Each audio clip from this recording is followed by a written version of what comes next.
Welcome back. You're watching Business Morning on Channels Television. We're coming to you live from the nation's capital, Abuja, venue of the World Pension Summit Africa Special, which kicks off today. Of course, we've got participants from across African countries who are actually here for the summit. It promises to be an interesting deliberation. Why? Because the theme focuses on building sustainable pension systems in Africa.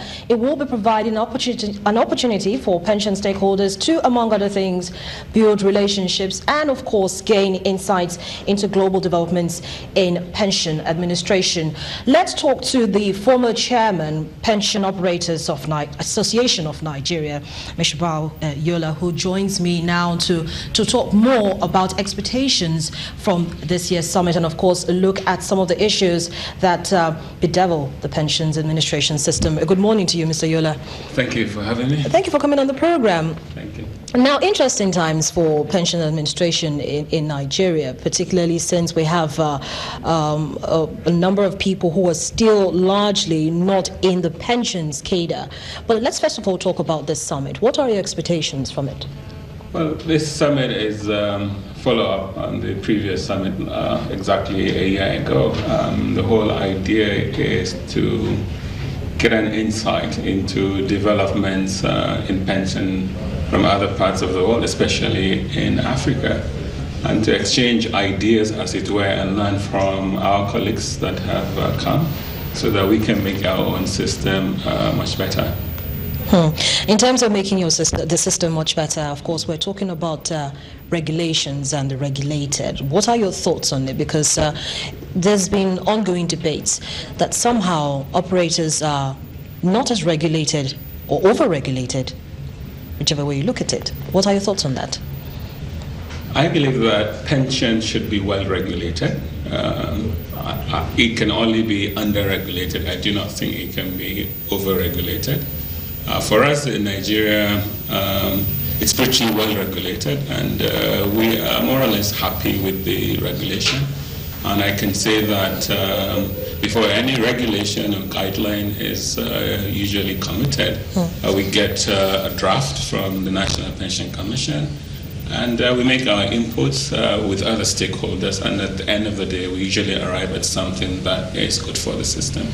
As a former chairman, of course, you had the opportunity of steering the association with regards investment issues, among other things. Now, I remember sometime last year, you talked about the fact that there are limited investment opportunities for pension operators. Could you expatiate on that?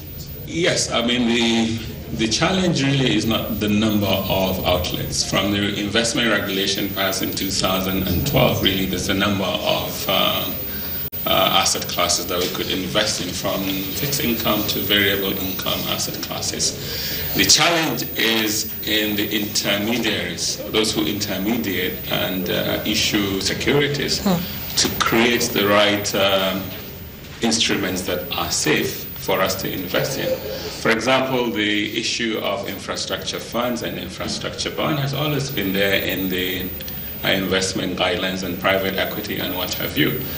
Our challenge is to have the number that will be good enough for us with the risks that are acceptable so that we can invest and get a return as well as our principal back.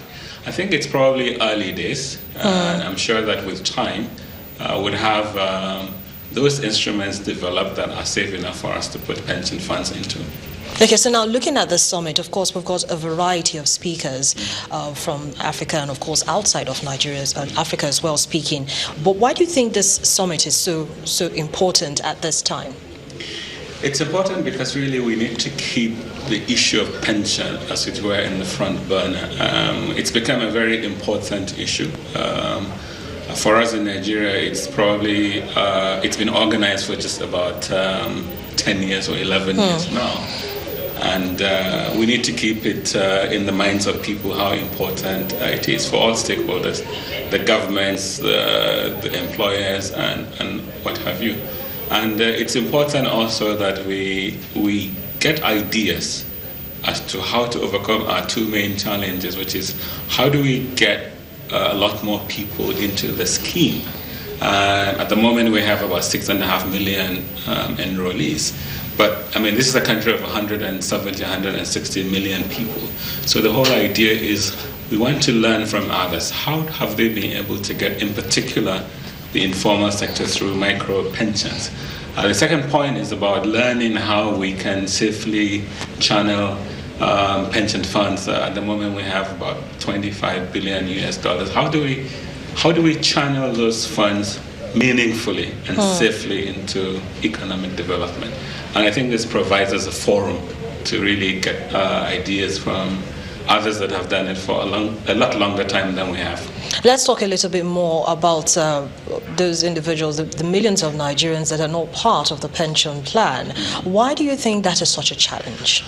I think the primary thing is awareness. I think we have to do a lot more work on that, and both the operators and the regulators. We need to do a lot more awareness campaign. Number two is the economic status of most people. I mean, you need to convince a lot of people. They have to have a lot of discipline for them to save, no matter how little it is from their, if you will, meager income. That's a very big challenge. And then, of course, we have different tiers of government. True. And then we have the private sector.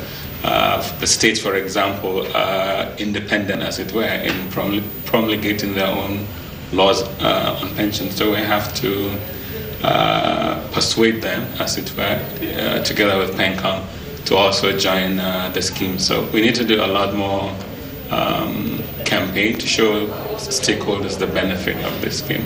So apart from campaigning, because if you like to, you look around, you notice that we've got a lot of, well, not so many, but pension operators who provide you with different plans that make your life easier. But still, we have issues with trust, because you feel that you have a pension manager that might not come through for you when that time comes. I think it's historical, because the story about pension, I mean, after 2004 has not been a pleasant one.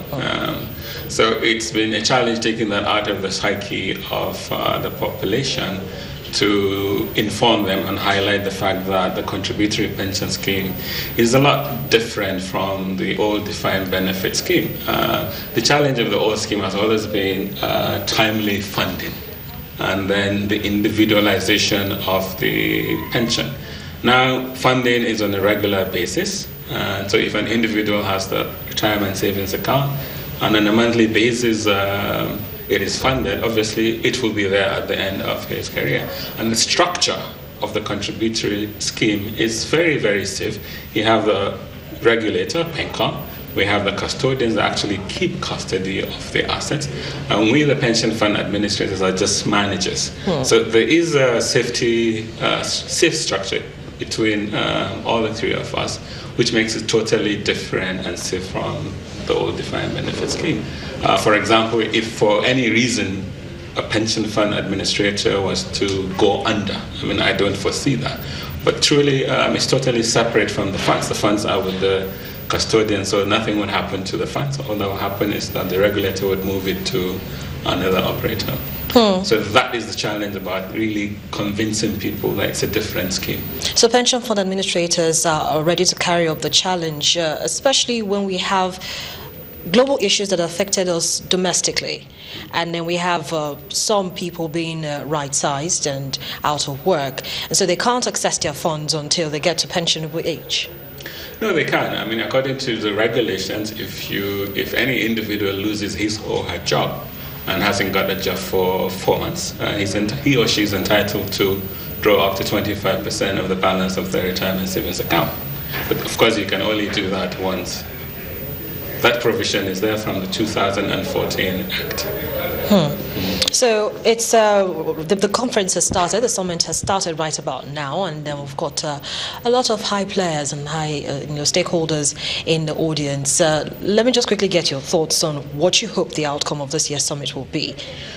I hope the outcome will be, at least for us here in Nigeria, there would be more participation, there will be more compliance, and in particular the state governments that haven't joined the scheme. I hope it will make them see the difference and the benefits of joining the scheme. I also hope that we will get some ideas on how to quickly jumpstart getting the informal sector into the scheme, and I hope also we'll get very good ideas on how we can channel our funds into meaningful economic development. Well, we hope it's a fruitful deliberation for you, and we'll be looking out for you at the summit. But thank you so much, Mishbah Yola, for coming on the program this morning. It's been an absolute pleasure. Thank you for having me. It's my pleasure. Well, Mishbah Yola is the former chairman, Pension Operators Association of Nigeria, giving us his perspectives and, of course, what he expects from the summit, the World Pension Summit Africa Special, which kicks off here in the nation's capital, Abuja. We've got another perspective to this. Please join us again.